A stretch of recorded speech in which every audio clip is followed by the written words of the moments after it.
Dear student, RSS education group में आज आप अध्ययन करेंगे CBSE board class 11th Hindi आरोह भाग 1 के गद्य खंड में शेखर जोशी द्वारा निर्धारित और बहुत ही प्रसिद्ध पाठ गलता लोहा के अभ्यास प्रश्न की चर्चा प्रारंभ करते हैं।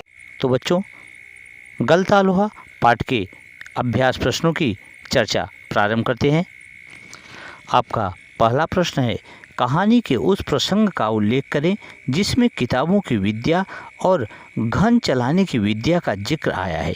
तो इसका उत्तर आप लिख सकते हैं, एक दिन जब धनराम 13 का पहाड़ा नहीं सुना पाया तब मास्टर त्रिलोक सिंह ने अपनी जबान का चाबुक का उपयोग करते हुए कहा कि उसके दिमाग में लोहा भरा हुआ है, वहाँ विद्या का ताप नहीं पहुँचेगा। यह बात सच भी थी, क्योंकि धनराम के पिता में किताबों पर विद्या का ताप लगाने का सामर्थ्य नहीं था। इसलिए जैसे ही धनराम हाथ पैर चलाने लायक हुआ तो पिता ने उसे धौंकनी फूंकने या शान लगाने के कामों में उलझाना शुरू कर दिया और फिर वह हथौड़े से लेकर घन चलाने की विद्या सिखाने लगा। धीरे धीरे वह इस विद्या में कुशल भी हो गया। उपर्युक्त इन्हीं प्रसंगों में ही किताबों की विद्या और घन चलाने की विद्या का जिक्र आया है। तो इस प्रकार आप इस प्रश्न का उत्तर लिख सकते हैं। और आपका दूसरा प्रश्न है, धनराम मोहन को अपना प्रतिद्वंदी क्यों नहीं समझता था।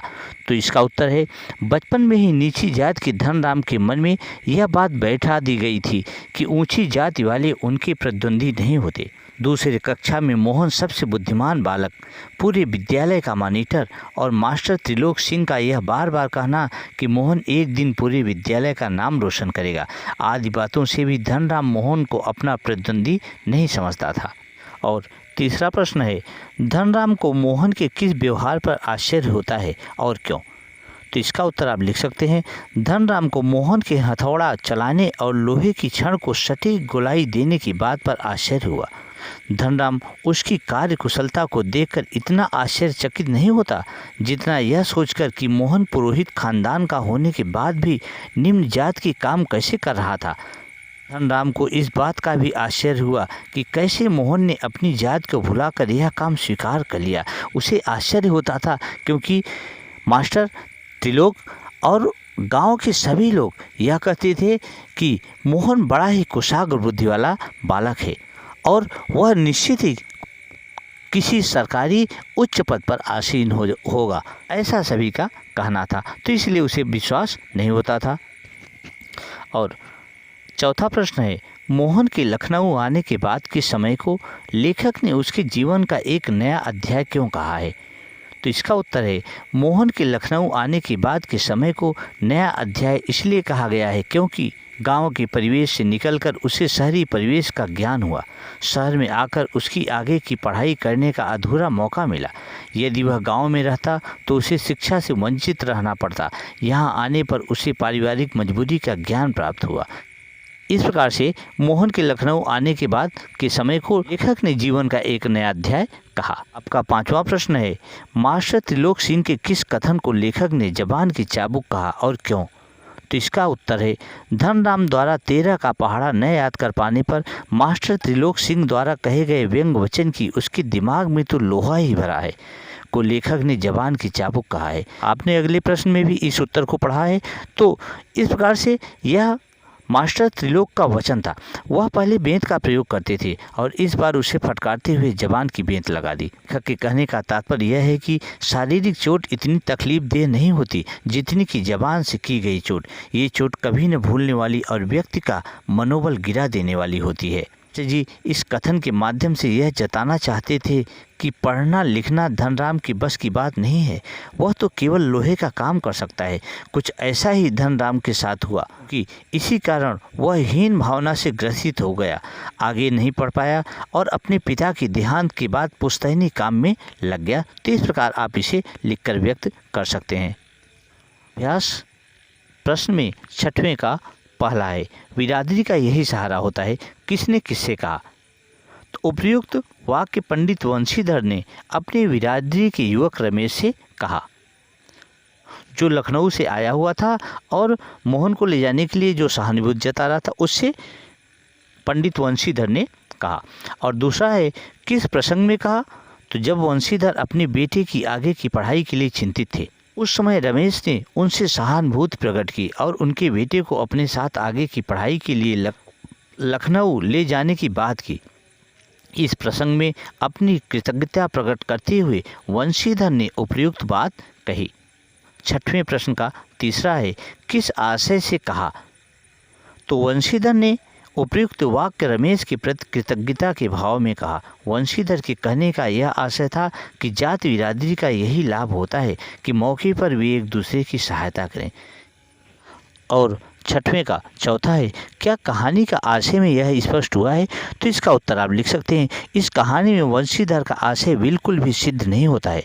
वंशीधर ने अपने बेटे को जिस आशा से रमेश के साथ भेजा था वह पूरा न हो सका। रमेश ने उनके बेटे को पढ़ाने के बजाय अपना घरेलू नौकर बनाकर उसका शोषण किया।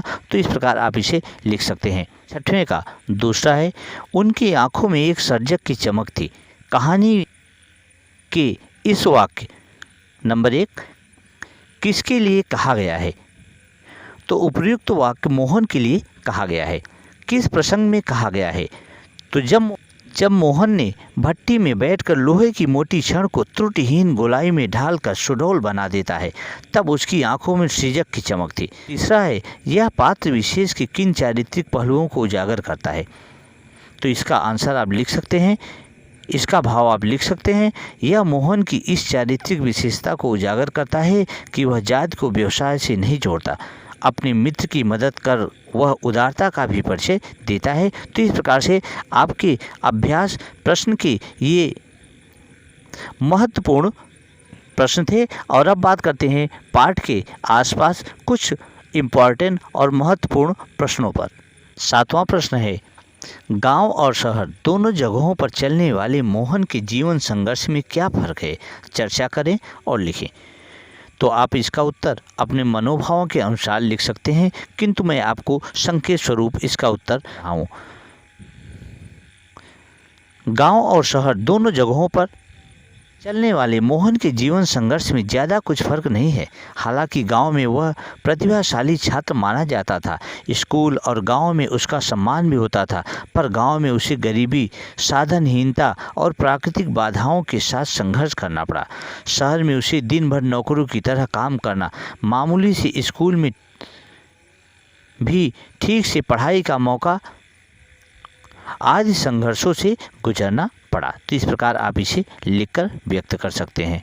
और पाठ से संबंधित अगला प्रश्न है, एक अध्यापक के रूप में त्रिलोक सिंह का व्यक्तित्व आपको कैसा लगता है? अपनी समझ में उनकी खूबियों और खामियों पर विचार करें। उत्तर है, मास्टर त्रिलोक सिंह एक परंपरागत शिक्षक हैं। वे एक अच्छे अध्यापक की तरह बच्चों को पढ़ाते हैं, किसी सहयोग के बिना अकेले ही पूरी पाठशाला को चलाते हैं। वे अनुशासन प्रिय शिक्षक और दंड देने में विश्वास रखते हैं। इन विशेषताओं के साथ उनमें कुछ खामियां भी है। मास्टर जी के मन में जातिगत भेदभाव का भाव गहरे बैठा हुआ था। वे मोहन जैसे उच्च कुल के बालक को अधिक प्यार और धनराम जैसे नीचे कुल के बालक को दिमाग में लोहा भरा है जैसे कटु वचन कहने से भी नहीं चूकते, जो कि मेरे अनुसार एक शिक्षक को कतई शोभा नहीं देता है। संटी अर्थात जो छड़ी होती है, संटी मारने जैसे शारीरिक दंड देना छात्रों के प्रति अन्याय है। इस प्रकार से आप अपनी समझ में उनकी खूबियों और खामियों को अपने विचारों के अनुसार भी व्यक्त कर सकते हैं। और इस पाठ से संबंधित आपका अंतिम प्रश्न है, गलता लोहा कहानी का अंत एक खास तरीके से होता है। क्या इस कहानी का कोई अन्य अंत हो सकता है? चर्चा करें। उत्तर होगा, गलता लोहा कहानी का अंत हमें केवल सोचने के लिए मजबूर कर छोड़ देता है। कहानी के अंत से यह स्पष्ट नहीं होता है कि मोहन ने केवल सृजन का सुख लूटा या पुनः अपनी खेती के व्यवसाय की ओर मुड़ गया या उसने धनराम का पेशा अपना लिया। यदि लेखक उस समय मोहन के पिता को भी वहां लाकर खड़ा कर देता, जो मोहन की सही कला को पहचानकर अपनी जातिगत परंपरा को भुलाकर अपने बेटे मोहन को उसकी इच्छा अनुसार का काम करने की छूट दे देते, तो यह कहानी का अंत सबसे अच्छा होता। आपके अभ्यास प्रश्नों पर चर्चा पूर्ण होती है। तो बच्चों, आशा है यह वीडियो आपको पसंद आई होगी। अगर वीडियो आपको अच्छी लगी हो तो सब्सक्राइब, लाइक और बेल आइकन की बटन को ओके करना ना भूलें और अधिक से अधिक अपने मित्रों को, दोस्तों को शेयर करना ना भूलें। तो आज के लिए बस इतना ही। Thank you so much.